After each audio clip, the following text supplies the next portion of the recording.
Assalamualaikum warahmatullahi wabarakatuh.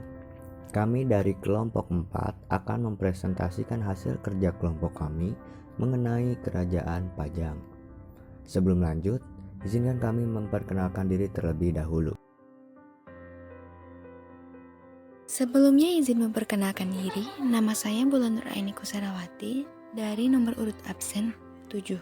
Sebelumnya, izin memperkenalkan diri dulu. Nama saya Raden Muhammad Al-Fatih Kurniawan dari nomor absen 26. Saya Ridho Morena Muhammad Zaki, absen 27. Izin memperkenalkan diri, nama saya Syamsul Ma'arib, absen 32. Letak dan berdirinya Kerajaan Pajang. Kerajaan Pajang adalah salah satu kerajaan Islam di Pulau Jawa yang terletak di daerah perbatasan Desa Pajang, Kota Surakarta dan Desa Makam Haji, Kartasura, Kabupaten Sukoharjo, Babat, Banten menyebutkan bahwa keturunan Sultan Pajang berasal dari Pengging, kerajaan kuno di Boyolali yang dipimpin oleh Andayaningrat yang juga memakai nama Jakasanagara atau Jakabodo. Konon masih memiliki hubungan kekerabatan dengan keluarga Raja Majapahit. Meski Majapahit ditaklukkan oleh orang-orang Islam pada 1625, Pengging masih berdaulat hingga di bawah pemerintahan Kebo Kenanga yang bergelar Ki Ageng Pengging. Ketika Ki Ageng Pengging wafat karena dibunuh oleh Sunan Kudus, ia meninggalkan seorang putra bernama Mas Karebet yang diangkat anak oleh Nyi Ageng Tingkir. Mas Karebet atau lebih dikenal sebagai Jaka Tingkir justru memutuskan untuk mengabdi pada Kesultanan Demak. Kesultanan Demak kemudian mengutus Jaka Tingkir mendirikan Kerajaan Pajang sekaligus menjadi raja pertamanya dengan gelar Sultan Hadiwijaya. Saat Kesultanan Demak mengalami kemunduran dan diserang Arya Penangsang, Sultan Hadiwijaya maju untuk menghadapinya. Hadiwijaya berhasil membunuh Arya Penangsang dan menjadi pewaris tahta Kesultanan Demak dan memindahkan ibu kota ke Pajang. Dengan begitu, Kerajaan Pajang resmi berdiri pada 1568 Masehi. Sosial budaya Kerajaan Pajang. Kerajaan Pajang merupakan kerajaan Islam yang masih menganut beberapa tradisi Hindu dan Jawa. Penduduk Pajang kala itu juga tetap melakukan tradisi-tradisi yang sudah ada sejak zaman nenek moyang mereka. Akulturasi budaya yang terjadi antara agama Islam dengan Hindu pun sangat terlihat. Salah satunya dapat dilihat pada bentuk arsitektur Masjid Laweyan yang mirip dengan bentuk kelenteng Jawa. Dalam kehidupan agamanya, ajaran Islam Kejawen berkembang pesat di Kerajaan Pajang. Sultan Hadiwijaya membuka kesempatan untuk masuknya aliran Islam Kejawen yang sebelumnya dilarang di Kerajaan Demak. Kerajaan Pajang merupakan kerajaan Islam, namun corak yang berkembang berbeda. Aliran Tauhid murni bergeser ke pinggir, sedangkan penganut Kejawen mulai mendapatkan tempatnya di sini. Penyebabnya adalah Sultan Hadijawa selaku raja di Kerajaan Pajang merupakan panata agama Khalifatullah Tanah Jawa yang menganut Manunggaling Kawula Gusti. Sultan Hadiwijaya secara tegas menyatakan bahwa Ki Ageng Tingkir sebagai gurunya adalah pengikut ajaran Syekh Siti Jenar.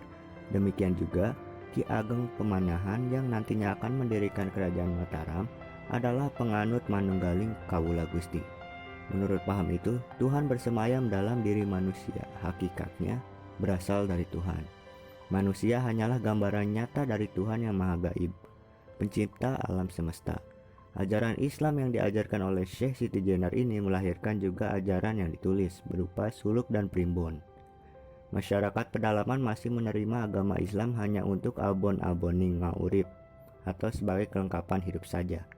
Aliran ini dihidupkan kembali sejak kekuasaan Pajang hingga Mataram. Kerajaan Pajang masih bernuansa Islam, namun adat istiadat masih dipertahankan, seperti adat Walon, yakni tata krama yang diberikan sejak kecil. Kerajaan Panjang.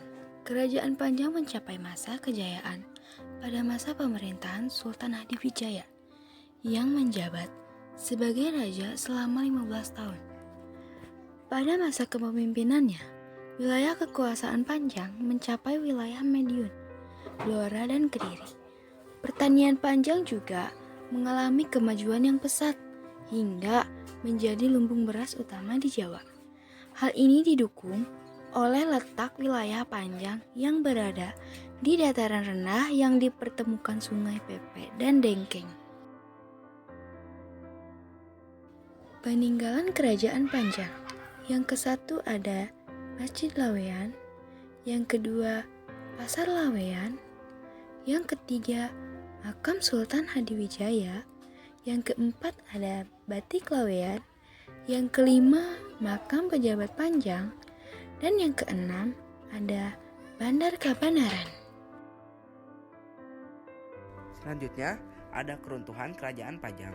Kerajaan ini dipimpin pertama kali oleh seorang raja bernama Jaka Tingkir. Selain menjadi raja pertama, Jaka Tingkir juga merupakan pendiri Kerajaan Pajang. Jaka Tingkir berhasil mengambil alih kekuasaan dari Arya Panangsang dan diberi kekuasaan di wilayah Pajang. Keberhasilan Jaka Tingkir ini didukung oleh Ratu Kalinyamat dan para pengikutnya. Selama masa pemerintahan Jaka Tingkir dan Sultan Hadiwijaya ini berusaha terus memperluas wilayah kekuasaan Kerajaan Pajang hingga ke Jawa Timur, yaitu Madiun.